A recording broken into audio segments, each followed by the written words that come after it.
So a culture of philanthropy refers to your organization's attitude towards caring for humanity and its attitude of how fund development is part of your whole personality.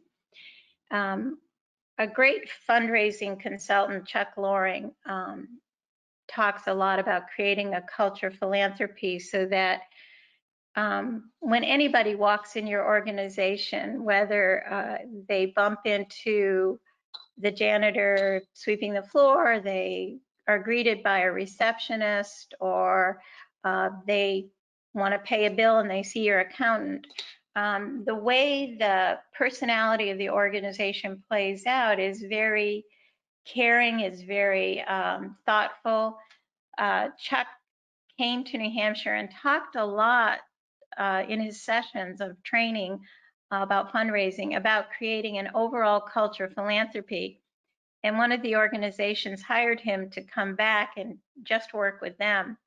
And he said he said, great organization, but I walked in the door and I was greeted very coldly. There wasn't a place for me to even put something down. I saw no evidence of brochures and pamphlets about the organization out for people to read. There were no plaques on the wall thanking people.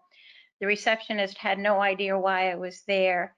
And after I visited, I got no follow-up thank you communication.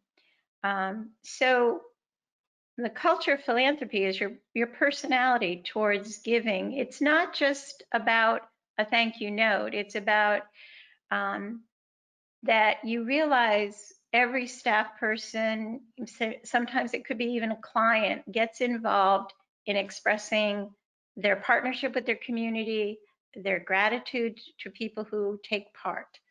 And there's a way a board can set the tone in the culture to every board meeting should have several minutes devoted to what are we doing to build relationships? Have we recognized this group of people for their contributions?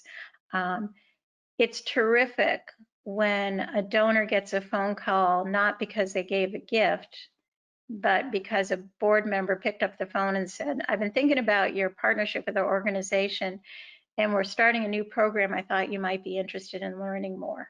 Or I just called to ask you your opinion about our expansion. Whatever it is, if you think of your donors as your partners, you begin to create a culture of philanthropy. So let's